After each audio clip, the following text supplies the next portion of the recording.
Welcome back to my channel বন্ধুরা। আসসালামু আলাইকুম বন্ধুরা, কেমন আছো তোমরা? আমি ভালো আছি।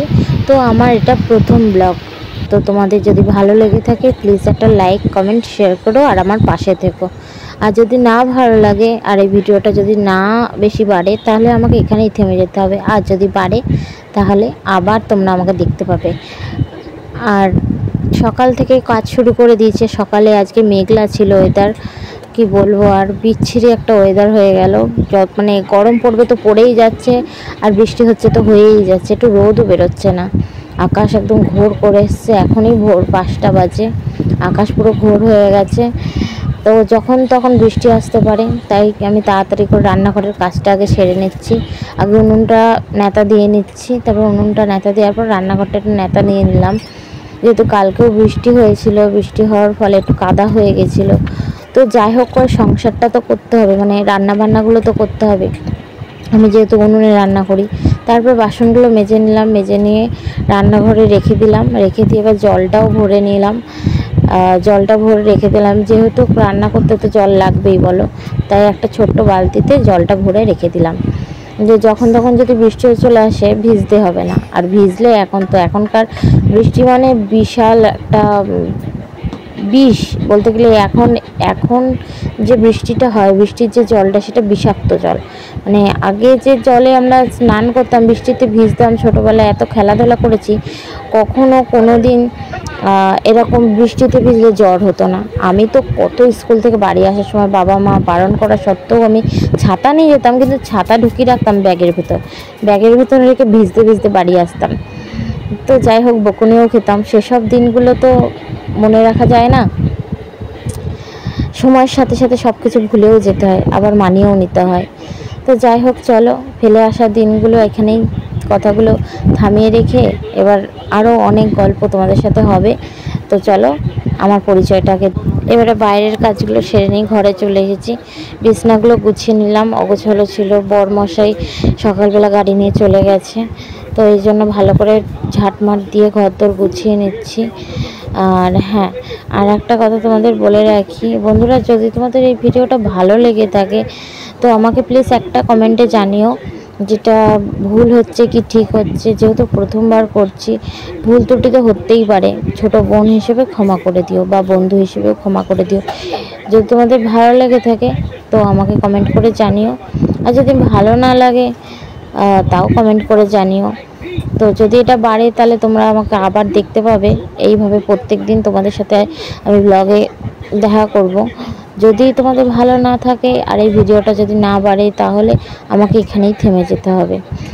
তো চলো বারান্দাটা ঝাড় দিয়ে নিলাম, যেহেতু আমাদের 3টে ঘরের একটাই বারান্দা। তো আমরা বলতে আমার সংসার বলতে আমি, আমার স্বামী এবং আমার ছেলে।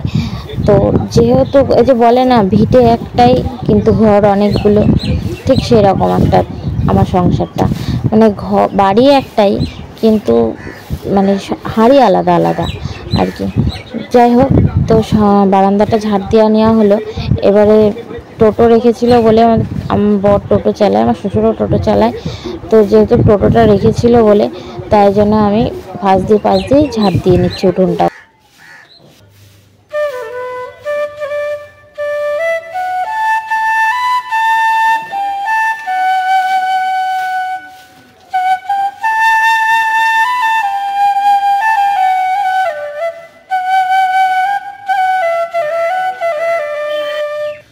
এবার আমার ঝাড় দেওয়া হয়ে গেছে। এবারে আমি চলে গেছি উনুন পাড়ে, উনুনটা ভালো করে ধরিয়ে নেবো। ধরিয়ে নেওয়ার পরে এবারে আমি চা বসিয়ে দেবো। সকালবেলা চা না খেলে দিনটা মনে হয় যেন শুরুই হলো না। তো আমার এই অভ্যাসটা বাপের বাড়িতে ছিল না, এখানে এসে সেই অভ্যাসটা হয়েছে। বলে না বাপের বাড়িতে তো অনেক কিছুই অভ্যাস থাকে না, কিন্তু শ্বশুর বাড়ি এলে অনেক কিছু অভ্যাস চেঞ্জ করতে হয়। আমাদের এই সংসার অনেক কিছু শিখিয়েছে আমাদের মেয়েদেরকে। যেমন আমরা মেয়েরা এই সংসারকে দিই তেমন পাইও। অনেক মেয়েরা হয়তো বলে যে এই সংসার পরের ঘর থেকে এসে আমি আমার সংসারে কিছুই পেলাম না, কিন্তু এটা ভুল। তুমি দিলে নিশ্চয়ই তুমি পাবে, কিছু না কিছু তো নিশ্চয়ই পাবে। আমিও পেয়েছি। তো তোমাদের সাথে অনেক কথা শেয়ার হবে, তো দেখতে থাকো ভিডিওটা।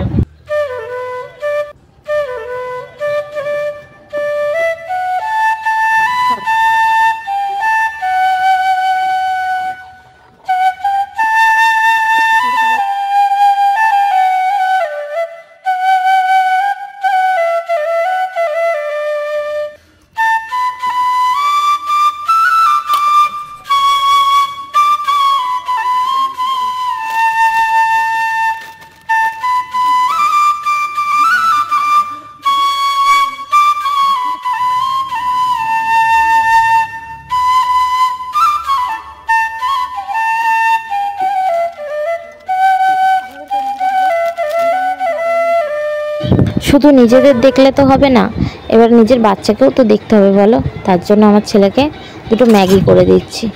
ম্যাগি রান্না খেতে আমার ছেলে খুব ভালোবাসে, তাই দুটো ম্যাগি করে দিচ্ছি। এই দেখো ম্যাগি করা হয়ে গেছে, এবার আমার ছেলে দিয়ে দেবো। ও যেহেতু পড়তে বসবে তাই জন্য ওকে দিয়ে দেবো।